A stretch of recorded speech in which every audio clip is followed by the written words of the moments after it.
ওমর রাদিয়াল্লাহু তাআলা আনহু যেই দিন ইন্তেকাল হবে, যখন নামাজের ভিতরে যখন দাঁড়ায় গেছিল মেহরাবের ভিতরে, ওই মেহরাবের ভিতরে আগে থেকে আবু লুলু নামক লুকাইয়া ছিল ওমরকে হত্যা করবে। যখন নামাজে দাঁড়ায় গেছে ওমর রাদিয়াল্লাহু তাআলা আনহুর এইখানে ছুরি দিয়ে আঘাত করছে কতগুলা। যখন রক্তে ভাইসা যাইতেছিল ওমর তখনও নামাজ ছাড়ে নাই। ও যুবক, আর তুমি আর আমি দৈনিক 5 ওয়াক্ত নামাজ ঠিক মতো আদায় করতে পারো না। কোন দুনিয়ার পাগল হইছো? কেন আবার মাওলা পাঠাইছে? কি করতেছো আর কি নিয়ে আমার মাওলার কবরে রওনা করছো? এই হিসাব নিকাশ মিলাইয়া তারপর কবরে যাইও। কথা বলেন ঠিক কি না? ওমর রাদিয়াল্লাহু তাআলা আনহুর রক্তে সব বাইসা যাইতেছে, দাঁড়াইয়া থাকতে পারে না। তখন ওই আবু লুলু নামক ব্যক্তি আঘাত করার পরে ওমর রাদিয়াল্লাহু তাআলা আনহু দাঁড়াইয়া নামাজে থাকতে পারে না। তার পিছনে কাতারে ছিল আব্দুর রহমান ইবনে আউফ। আব্দুর রহমান ইবনে আউফকে টান দিয়া সামনের কাতারে দিয়া পরে এবার নামাজের কাতারের পাশে গিয়া বসছে। বইসে এখন রক্তে সব বাইসা যাইতেছে। ওমর তাকাইয়া দেখে সাহাবীরা নামাজ ছাইরা ওমরকে ধরবে, এই অবস্থা। ওমর তখন ডাক দিয়া বলে, আব্দুর রহমান, নামাজ আগে শেষ করবা, তারপরে আমারে ধরতে আসবি। যদি আমার জীবন চলিয়াও যায় তারপরও নামাজ ছাইরা আমারে ধরতে আসবা না। সর্বপ্রথম আমি কোরআনের একটা আয়াত পড়ছি, 19 নম্বর পড়ার 5 নম্বর পৃষ্ঠা। শুরুতেই লেখা খুইলা দেখেন, আল্লাহ বলে, ইল্লা মান তাবা ওয়া আমানা ওয়া আমিলা আমালান সলিহা ফাউলাইকা ইউবাদদিলুল্লাহু সাইয়্যাতিহিম হাসানাত ওয়া কানাল্লাহু গফুরুর রহিমা। আল্লাহ বলে, যারা তওবার মতো তওবা করবা, নেক আমল যদি বাড়াইতে পারো, তওবার মতো যদি তওবা করতে পারো, আমি মাওলা তোমার জীবনের সব গুনাহ খাতাগুলি মাফ করিয়া দিব। সুবহানাল্লাহ। তওবা করিয়া আজকে এই মজলিস থেকে যাবেন, জীবনে গুনার কাজ করবেন না, নেক কাজ ছাড়বেন না। কারা কারা পারবেন আবার 2টা হাত জাগাইয়া জোরে আল্লাহ বলিয়া ডাক দেন, আর জোরে ডাক দেন আল্লাহ। আল্লাহ পাক কবুল করুক। বলে না আমি বলছি না, আল্লাহ বলছে। আল্লাহ বলে, আমি তোমাদের জীবনের গুনাহ খাতাগুলি মাফ করব। শুধু তাই নয়, আল্লাহ বলে, ফাউলাইকা ইউবাদদিলুল্লাহু সাইয়্যাতিহিম হাসানাত। ইউবাদদিল মানে পরিবর্তন করা। আল্লাহ পাক বলে, আমি তোমার গুনাহ খাতাগুলি মাফ করব। শুধু তাই নয়, আমি তোমার গুনাহগুলারে সব নেকের দ্বারা পরিবর্তন করিয়া দিব। জোরে বলেন সুবহানাল্লাহ।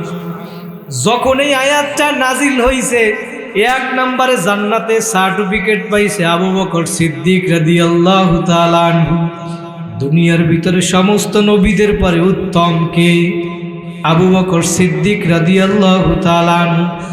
1 নম্বরে জান্নাতে সার্টিফিকেট পাইয়াও সে এখন চিন্তা করে, আমার মাওলা যদি গুনাহগুলারে নেকের দ্বারা পরিবর্তন করে, তাহলে আমি আবু বকরের চেয়ে মনে হয় ওমরের নেকি বেশি হইয়া যাবে। আল্লাহু আকবার। 1 নম্বরে জান্নাতে সার্টিফিকেট পাওয়ার পরেও যদি নেকের পাগল হয়, ও আমার মাদারীপুরের যুবক ভাইরা, আমার মুরব্বী বাবারা, পর্দার আড়ালের মা ও বোনে, ও আমার ধনী ভাই, আমার গরিব ভাই, ও রিক্সাওয়ালা, অটোওয়ালা, ভ্যানওয়ালা, তোমার আমার কি অবস্থা হবে? কোন দুনিয়ার পাগল হইছো? কার মায়ায় পড়ছো? সাহাবায়ে কেরাম জান্নাতের সার্টিফিকেট পাওয়ার পরেও নেকের পাগল ছিল। তুমি আমি আজকে কোন দলের পাগল হইছো? কোন নেতার পাগল হইছো? পাগল হইলে আমার নবীর পাগল হও, আমার মাওলার পাগল হও। কথা বলেন ঠিক না বেঠি? আমার মাওলার নিয়ে কবরে যাওয়া লাগবে নাকি লাগবে না? নেক কাজ করা লাগবে নাকি লাগবে না? ভাইরা, আবু বকর চিন্তা করে, আমার সে মনে হয় ওমরের নেকি বেশি হইয়া যাবে। কারণ ওমর ফারুক রাদিয়াল্লাহু তাআলা আনহু আল্লাহ রসুলের মাথা আনার জন্য গেছিল, ইসলাম গ্রহণ করছে আবু বকরের পরে, ঠিক কিনা? সুতরাং ওমরের আমল নামায় গুনাহ বেশি। আবু বকর চিন্তা করে, ওমরের আমল নামায় বেশি গুনাহ, আর বেশি গুনাহ যদি আমার মাওলা নেকের দ্বারা পরিবর্তন করে, তাহলে আমার সে মনে হয় ওমরের নেকি বেশি হইয়া যাবে। সুবহানাল্লাহ। এই পোলাপানগুলো খালি আডেকা রকমের, তোমরা বইলে পাও, নাইলে আডাআডি করবা না। সবাই বসো, নাইলে ওদিকে যাইয়া বিড়ি খাওয়ার শুনবা। সবাই জিকির করেন, লা ইলাহা ইল্লাল্লাহ, লা ইলাহা ইল্লাল্লাহ। এই মেয়ে মানুষ একটা, তুমি ওই বাইরে যাও, মহিলা প্যান্ডেলে যাও। লা ইলাহা ইল্লাল্লাহু মুহাম্মাদুর রাসূলুল্লাহ সাল্লাল্লাহু আলাইহি ওয়াসাল্লাম। শুনতেছেন আপনারা? ভালো লাগে নাকি শেষ করুন?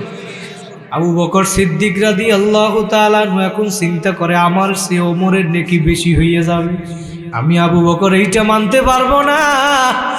এবার ওমরের কাছে আবু বকর গেছে, গিয়া বলতেছে, ভাই ওমর, তোমার নেকের সাথে আমি আবু বকরের নেকি পরিবর্তন করতে চাই। সুবহানাল্লাহ। ওমর রাদিয়াল্লাহু তাআলা আনহু ডাক দিয়া বলে, আবু বকর, আপনার সব নেকি আমারে দেওয়া লাগবে না, লাগবে না, আমি ওমরের সব নেকি আপনারে দিয়ে দিব। আপনি আবু বকরের এক রাত্র নেকি আমারে দিলি যথেষ্ট। সুবহানাল্লাহ। সেই রাত্র কোন রাত্র নেকি? ওই যে আল্লাহ রসুলের সাথে হিজরত করছে মক্কা থেকে মদিনায়। কোথায়? আল্লাহ রসুল 6 মাস আগে জানাই দিছে, আবু বকর, আপনি আমার সাথে হিজরত করবেন মদিনায়। আল্লাহ রসুল 6 মাস পরে আবু বকরের ঘরের দরজায় গিয়া রাত্রবেলা নাড়া দিছে। আবু বকর সাথে সাথে দরজা খুইলা, লাব্বাইকা ইয়া রাসূলুল্লাহ। আল্লাহ রসুল ডাক দিয়া বলে, আবু বকর, আপনি কি ঘুমান না? আবু বকর ডাক দিয়া বলে, ও নবী, আপনি দুজাহানের বাদশাহ, আপনি নবী আইসা আমারে ডাক দিবেন, আর আমি আবু বকর যদি ঘুমাইয়া থাকি আপনি নবী কষ্ট পাইবেন না। না, আমি এইটা মানতে পারবো না। আপনার তো এতিম নবী, আপনার মা নাই, আপনার বাবা নাই, ওই মক্কার মানুষগুলো আপনারে মক্কায় থাকতে দেয় নাই। আপনার সারা জীবন কান্নার কান্না সব উম্মতের জন্য। ও আমার যুবক ভাইরা, আমার মুরব্বী বাবারা, আমার নবীর জীবনের সব কান্না আপনার আমার জন্য। কথা বলেন ঠিক কিনা? আপনার আমার নবী ইন্তেকালের সময়ও আপনারে আমারে বলে নাই, যেই নবী ইন্তেকালের সময়ও আপনারে আমারে বলে না, আজকে সেই নবীরে ভুইলা কোথায় রইলা রে বাবা? নবীর যখন ইন্তেকাল হবে, মালাকুল মাউত যখন আজরাইল সালাতু ওয়াসসালাম নবীর ঘরের দরজায় এসে নক করছে জান কবজ করার জন্য, দরজার ভিতর থেকে ফাতেমা ডাক দিয়া বলে, বাহিরে কে? আমার বাবা বুকের ব্যথায় অসুস্থ, তোমার কি প্রয়োজন? আমি ফাতেমার কাছে বইলা যাও। বাহির থেকে বলতেছে, না, তোমার কাছে বললে হবে না, আমাকে নবীর সাথে সাক্ষাৎ করতে দাও। ফাতেমা তো জানে না দরজার বাহিরে কে। আবার ডাক দিয়া বলে, না, আমার বাবা অসুস্থ, তোমার কি প্রয়োজন? আমার কাছে বইলা যাও। মালাকুল মউত ডাক দিয়া বলে, ফাতেমা, তোমার কাছে বললে হবে না, হবে না, আমাকে নবীর সাথে সাক্ষাৎ করতে দাও। ভাইরা, মালাকুল মউত কারো দরজায় যাইতে কি অনুমতি লাগে? প্রধানমন্ত্রীর দরজায় যাবে, অনুমতি লাগবে না। মা ঘুমাইয়া রইছে, পাশ থেকে সন্তানকে নিয়ে যায়। দাদা ঘুমাইয়া রইছে, পাশ থেকে নাতিকে নিয়ে যায়। স্বামী ঘুমাইয়া রইছে, পাশ থেকে স্ত্রীকে নিয়ে যায়। কথা বলেন ঠিক কিনা? এবার মালাকুল মউত 2-3 বার বলার পরেও ফাতেমার কথা মালাকুল মউত শোনে না। এবার ফাতেমা দরজা না খুইলা আব্বারে গিয়া ডাক দিয়া বলে, নবীকে আব্বা যান, দরজার বাহিরে কে জানো আসছে? দুনিয়ার কার এত বড় সাহস? আমি ফাতেমা 2-3 বার নিষেধ করার পরেও মা শোনে না, বলে আপনার সাথে নাকি দেখা করবে। আবার নবী ডাক দিয়া বলে, ফাতেমা, দরজার বাহিরে যে আসছে দুনিয়ার আর কেউ না, দরজার বাহিরে যে আসছে মালাকুল মউত আজরাইল। ফাতেমা এবার কান্দে আর ডাক দিয়া বলে, বাবা, মালাকুল মউত কাকে নেওয়ার জন্য আসছে? আপনারে নাকি আমারে? আল্লাহ রাসূল বলে, ফাতেমা, মালাকুল মউত আমাকে নেওয়ার জন্য আসছে। মেয়েরা বাবারে বেশি ভালোবাসে, আল্লাহ রাসূল বলে বাবারাও মেয়েরে বেশি ভালোবাসে।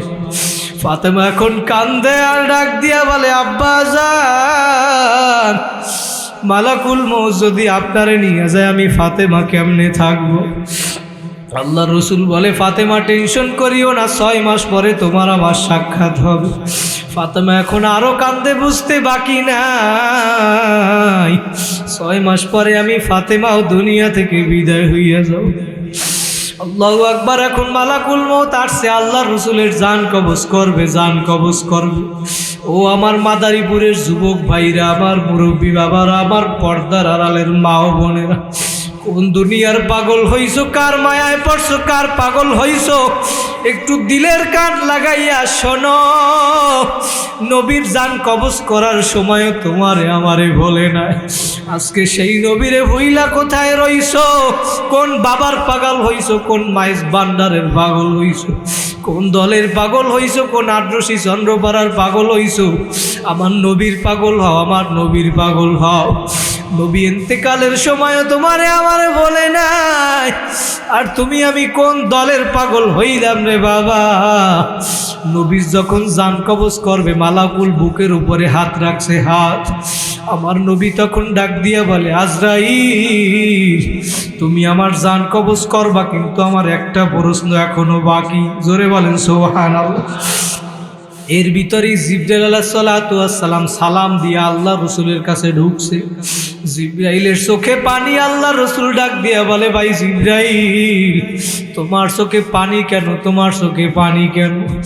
জিবরাইল ডাক দিয়া বলে, ও নবী, আজকে আপনি দুনিয়া থেকে বিদায় হইয়া যাবেন, আজকে আপনার শেষ দিন। আমি ওহী নিয়ে আপনার কত কাছে চলে আসতাম, আপনার কত নিকটবর্তী হইতাম, আজকে আপনি চইলা যাবেন, আমি জিবরাইল আর কোনো দিন আসবো না, এই জন্য কান্দি। জিবরাইল বলে, ও নবী আপনার চোখে কেন পানি? আমার নবী ডাক দিয়া বলে, জিবরাইল মালাকুল মউত আমার জান কবজ করার জন্য আসছে, কিন্তু আমার একটা প্রশ্ন এখনো বাকি। জিবরাইল বলে, আপনার কি প্রশ্ন বাকি? ও যুবক খেয়াল কইরা শোনো। আমার নবী ডাক দিয়া বলছে, জিবরাইল আমার ইন্তেকালের পর আমার সরল সোজা উম্মত গুলা রেখে দেইখা রাখবে। যেই নবী ইন্তেকালের সময় তোমারে আমারে বলে নাই, আজকে সেই নবীরে বইলা কোথায় রইছো? নবীর সুন্নত অনুযায়ী চলো না, নবীর আদেশ নিষেধ মানো না, আমার নবীর সুন্নত অনুযায়ী চলো না। আমার জিবরাইল ডাক দিয়া বলে, আল্লাহর কাছে, ও দয়ার মালিক, আপনার হাবিব জান কবজ করার অনুমতি দেয় না, তার একটা প্রশ্ন নাকি এখনো বাকি আছে? বাকি। আমার মাওলা তো দয়ার মাওলা, আমার মাওলা সব জানে, তারপরেও জিজ্ঞেস করে, জিবরাইল কি প্রশ্ন বাকি? জিবরাইল বলে, তার আসার পরে উম্মতকে গিয়ে দেইখা রাখবে।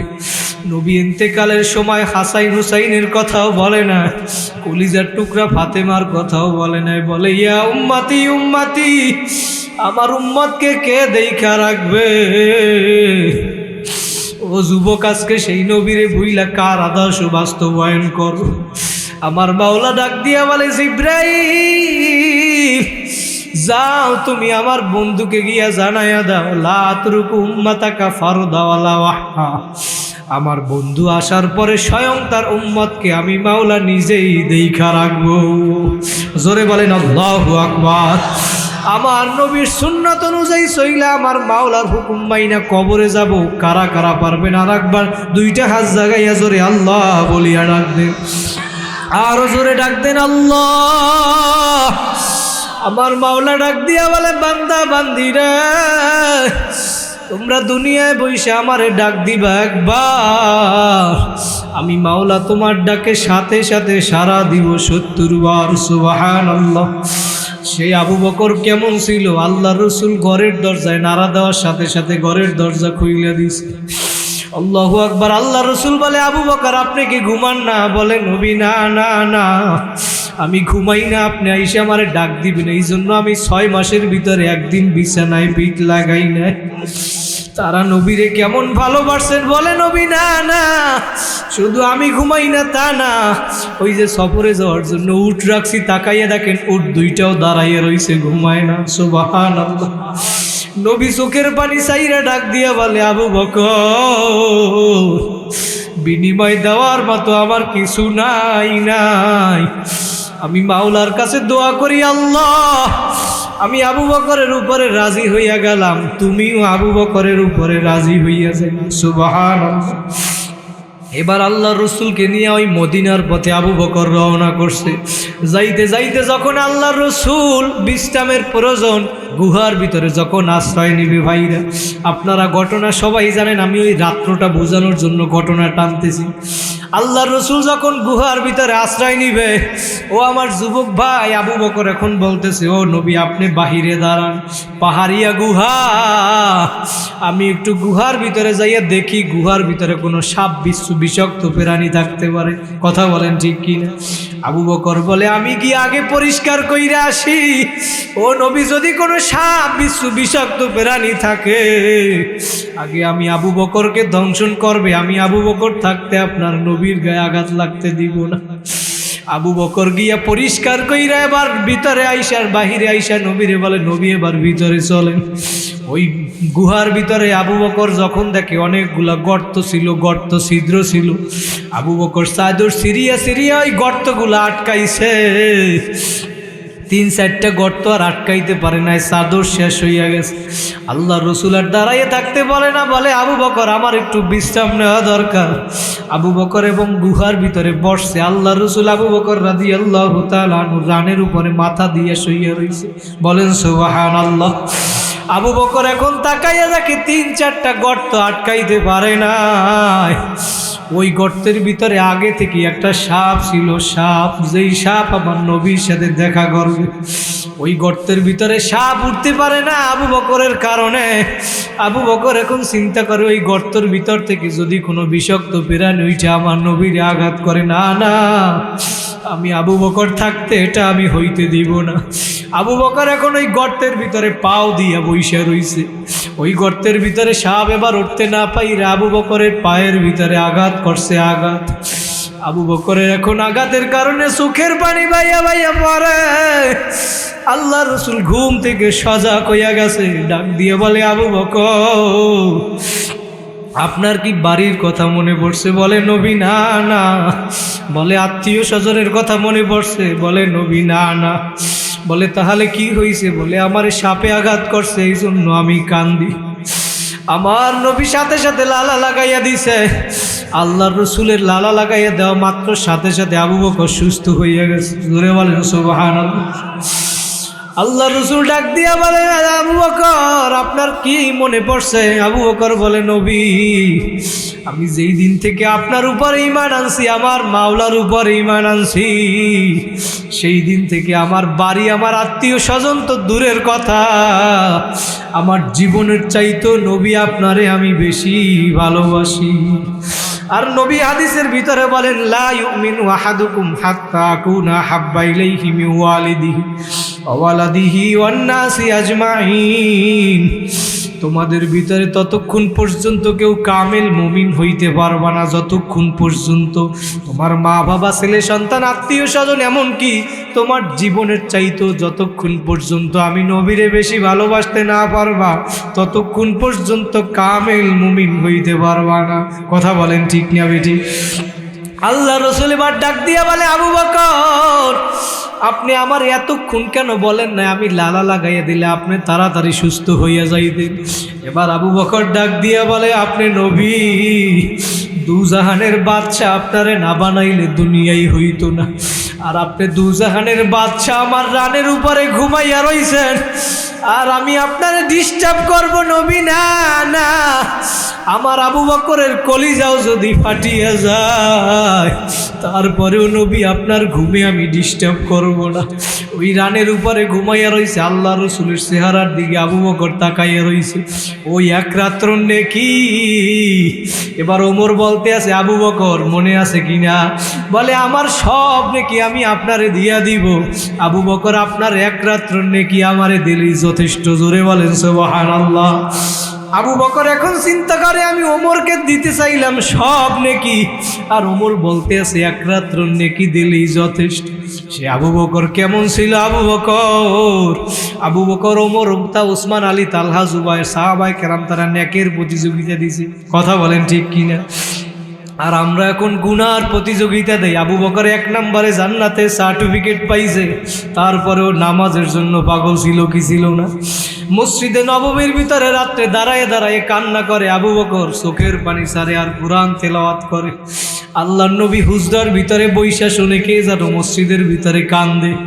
আল্লাহ রসুল ঘুম থেকে আইসা দেখে মসজিদের ভিতরে কান্দে দুনিয়ার আর কেউ না, 1 নম্বরে জান্নাতে সার্টিফিকেট পাইছে আবু বকর। নামাজ পড়ে আর কোরআন তেলাওয়াত করে, চোখ দিয়ে পানি পড়ে। নামাজ শেষ করার পরে আল্লাহ রসুল ডাক দিয়া বলে, আবু বকর আপনি কেন কান্না করেন? আপনি তো জান্নাতে সার্টিফিকেট পাইছেন। আবু বকর ডাক দিয়া বলে, ও নবী, আমার মাওলা সূরা ইয়াসিনের ভিতরে ঘোষণা করছেন, ওয়ামতাজুল ইয়াউমা আইয়ুহাল মুজরিমুন।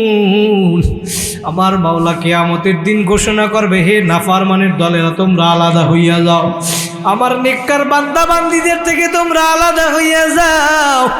আবু বকর বলে, ও নবী, আমি যদি কিয়ামতের ময়দানে নাফরমানের কাতারে পড়িয়া যাই, আমি আবু বকরের কি অবস্থা হবে? 1 নম্বরে জান্নাতে সার্টিফিকেট পাইছে। ওমর রাদিয়াল্লাহু তাআলা 2 নম্বরে জান্নাতের সার্টিফিকেট পাইছে। ইন্তেকালের সময়ও নামাজ ছাড়ে নাই। ওমর রাদিয়াল্লাহু তাআলা যেই দিন ইন্তেকাল হবে, যখন নামাজের ভিতরে যখন দাঁড়ায় গেছিল মেহরাবের ভিতরে, ওই মেহরাবের ভিতরে আগে থেকে আবু লুকলু নামক লুকাইয়া ছিল ওমরকে হত্যা করবে। যখন নামাজে দাঁড়ায় গেছে, ওমর রাদিয়াল্লাহু তাআলা আনহুর এইখানে ছুরি দিয়ে আঘাত করছে কতগুলা। যখন রক্তে ভাইসা যাইতেছিল, ওমর তখনও নামাজ ছাড়ে নাই। ও যুবক, আর তুমি আর আমি দৈনিক 5 ওয়াক্ত নামাজ ঠিক মতো আদায় করতে পারো না। কোন দুনিয়ার পাগল হইছো? কেন আবার মাওলা পাঠাইছে? কি করতেছো আর কি নিয়ে আমার মাওলার কবরে রওনা করছো?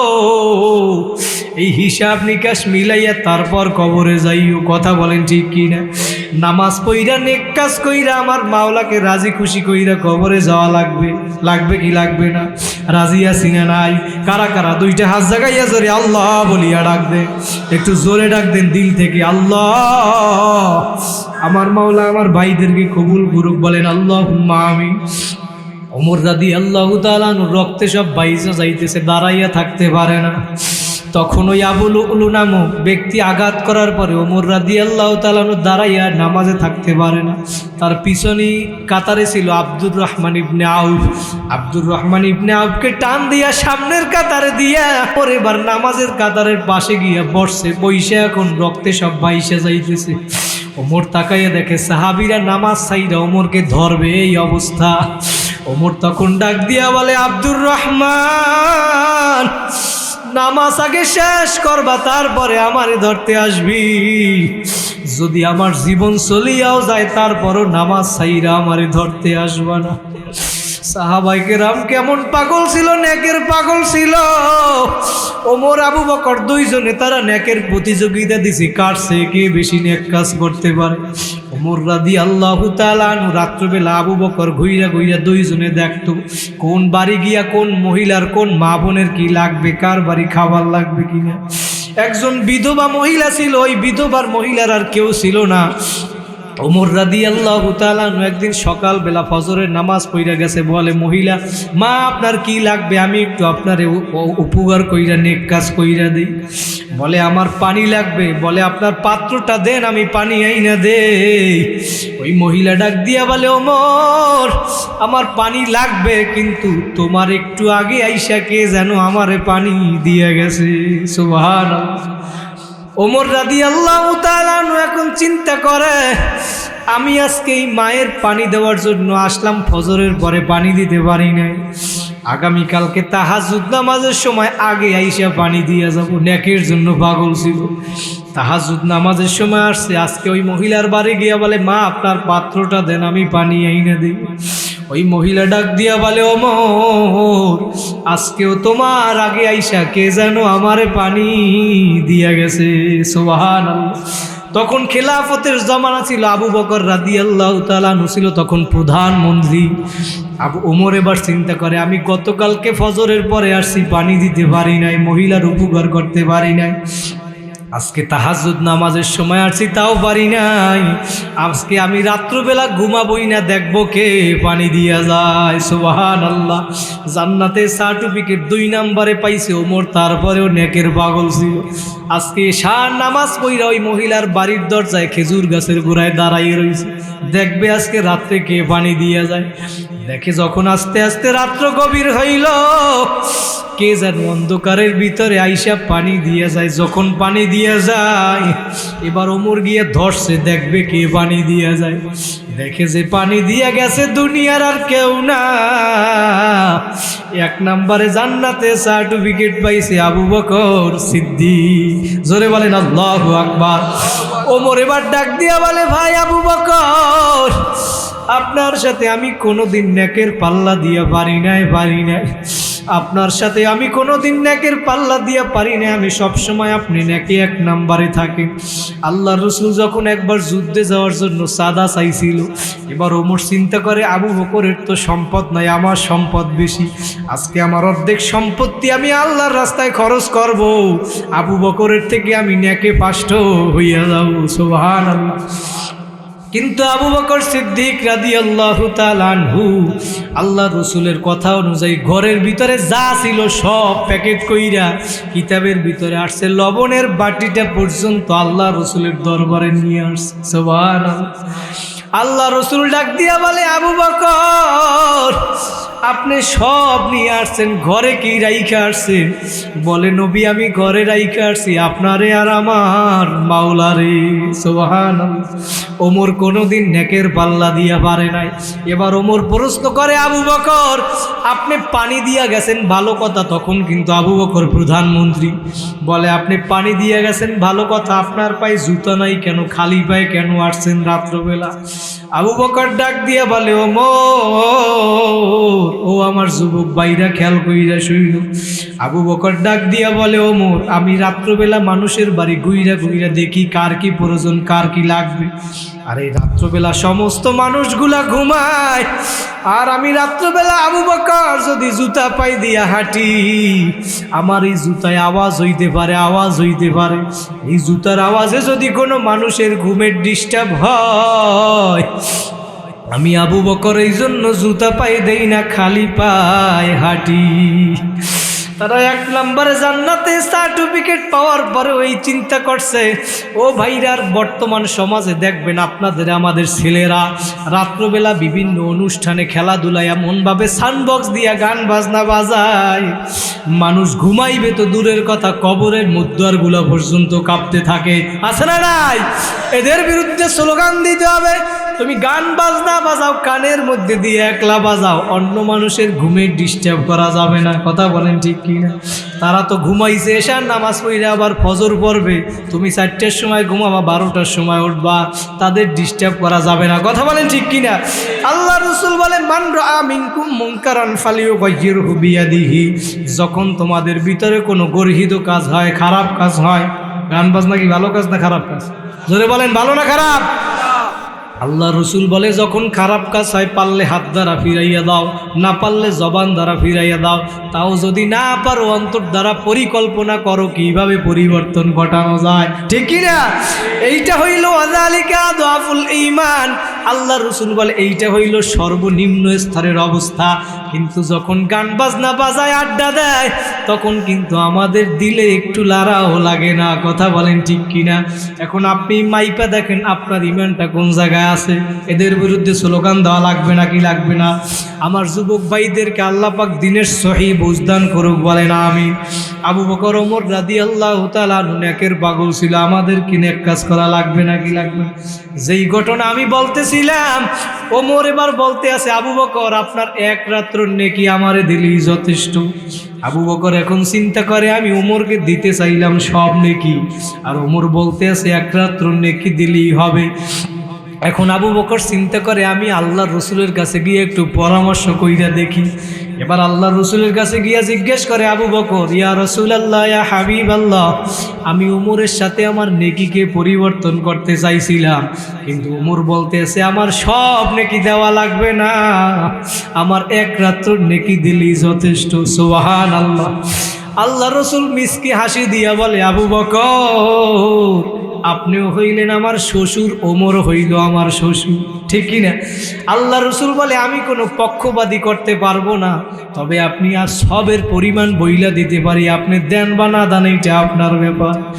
আল্লাহ রসুল বলে, আবু বকর ওই হিজরতের এক রাত্র নেকি যদি আপনি এক পাল্লায় রাখেন, আর দুনিয়ার সমস্ত নেকিও যদি এক পাল্লায় রাখা হয়, তারপরেও আপনার আবু বকরের নেকের পাল্লা বাড়ি থাকবে। সুবহানাল্লাহ। সেই আবু বকর কেমন ছিল ভাইরা? দুনিয়ার ভিতরে নেক কাজ করতে করতে বান্দা বান্দি, এই নবী মুহাম্মদের উম্মতেরা তো ফেরেশতাদের থেকে উত্তম। কথা বলেন ঠিক কিনা? কথা বলেন। আগেকার নবীরা পর্যন্ত মাওলার কাছে দোয়া করছে, মালিক তুমি আমাদেরকে নবী না বানাইয়া শেষ নবীর উম্মত বানাইও। বিশ্বাস হয় কেউ না? নবী মুসা যখন তুর পাহাড়ে উঠছিল মাওলার সঙ্গে দেখা করার জন্য, মনে আছে না? নাই জানে না সবাই? যখন তুর পাহাড়ে উঠছে জুতা পাই দিয়া উঠা দিছিল, জুতা পাই দিয়া। কিন্তু আমার মাওলা বলে, হে মুসা জুতা খুলবি তারপরে পাহাড়ে উঠবা, ঠিক কিনা? আদব। কিন্তু আমার নবীর সম্মান কোথায়? নবী যখন মেরাজে গেছিল জুতা পাই দিয়ে আরশের কাছাকাছি যখন গেছে, আমার মাওলার সঙ্গে যখন দেখা হইবে মেহমানখানায় যখন ঢুকবে জুতা খুইলা ঢোকা দিছিল সম্মানের জন্য আমার নবী। কিন্তু আমার মাওলা ডাক দিয়া বলে, বন্ধু আজকে আপনি আমার মেহমান, আমি হইলাম মিজবান, আপনার জুতা খোলা লাগবে না নবী, আপনি জুতা পইরা আমার কাছে আসেন। সুবহানাল্লাহ। নবী মুসারে বলছে জুতা খুলতে, আর আমার নবীরে বলছে জুতা পরতে। সেই নবীর উম্মত হইছি বিনা দরখাস্তে, তারপরেও আজকে নবীর আদেশ নিষেধ মানো না, সুন্নাত অনুযায়ী চলো না। নবী মুসা পাহাড়ে উঠে আমার মাওলার সঙ্গে কথা বলছে, কি বলে না? কথা বলার পরে আমার মাওলা প্রশ্ন করছে, মুসা আমি তোমার সাথে এতক্ষণ কি কথা বললাম? নবী মুসা ডাক দিয়ে বলে, মালিক তুমি আমার সাথে এতক্ষণ যত কথা বলছো আমার কথা কিছু বলো নাই, সব বলছো নবী মুহাম্মাদের উম্মতের কথা। আমার মাওলা তখন ডাক দিয়া বলে, মুসা নবী তখন ডাক দিয়ে বলে, মালিক আমি এই পাহাড়ে ওঠার পরে আমার মনে হইল আমি আপনার এত নিকটবর্তী হইছি, কিয়ামতের আগ পর্যন্ত মনে হয় এত নিকটবর্তী কেউ হইতে পারবে না। আমার মাওলা ডাক দিয়ে বলে, মুসা বাইনি ওয়া বাইনাকা হিজাব, তুমি যেই নিকটবর্তী আমার হইছো এখনো তোমার আমার মাঝে ৭০,০০০ নূরের পর্দা আছে। একটা পর্দা ভেদ করতে ১,০০০ বছরের রাস্তা, দুনিয়ার কোনো মানুষের শক্তি নাই, আছে? আমার মাওলা ডাক দিয়া বলে, মুসা সাতাতি উম্মাতু হাবিবি, কিন্তু আমার নবী মুহাম্মাদের উম্মতেরা আসতেছে, তারা যখন আইসা আমার নামাজের ভিতরে কুদরতি পায়ের ভিতরে যখন সেজদা লাগাইবে, ফালা হিজাবা বাইনি ওয়া বাইনাহুম, ও মুসা তুমি যাই না রাখো, আমার ওই নবী মুহাম্মাদের উম্মতেরা যখন নামাজের ভিতরে আমার কুদরতি পায়ের ভিতরে সেজদা দিবে, ফালা হিজাবা বাইনি ওয়া বাইনাহুম, তখন তাদের মাঝে আর আমি মাওলার মাঝে কোনো পর্দাই থাকবে না। নবী মুসা তখন ডাক দিয়া বলে, মালিক তাহলে আমারে আর নবী বানানো লাগবে না, তুমি আমারেও সেই নবীর উম্মত বানাইয়া দাও। সুবহানাল্লাহ। সেই নবীর আদেশ নিষেধ মানা লাগবে নাকি লাগবে না? আমি বলছি নাকি আল্লাহ বলছে? কোরআনের ভিতরে ৩ নাম্বার পারার ভিতরে আমার মাওলা জানাই দিয়েছে, সূরা আল ইমরানের ভিতরে, কুল ইন কুনতুম তুহিব্বুনাল্লাহ ফাত্তাবিউনি ইউহিব্বুকুমুল্লাহ। হে নবী আপনি দুনিয়ার মানুষদেরকে জানাইয়া দেন, তোমরা যদি আমি মাওলারে পাইতে চাও, ভালোবাসতে চাও, ফাত্তাবিউনি, তাহলে আমার নবীকে অনুসরণ করো, ঠিক কি না? আর নবীর অনুসরণ কেমনে করবেন? নবী আবার হাদিসের ভিতরে বইলা দেয়, মান আহাব্বা সুন্নতি ফাকাদ আহাব্বানি ওয়া মান আহাব্বানি কানা মাই ফিল জান্নাহ। যারা আমার সুন্নাতকে মোহাব্বত করবা তারা যেন আমি নবীকে মোহাব্বত করবা। সুবহানাল্লাহ। আর যারা আমি নবীকে মোহাব্বত করবা তারা আমি নবীর সাথে জান্নাতে থাকতে পারবা। সুবহানাল্লাহ।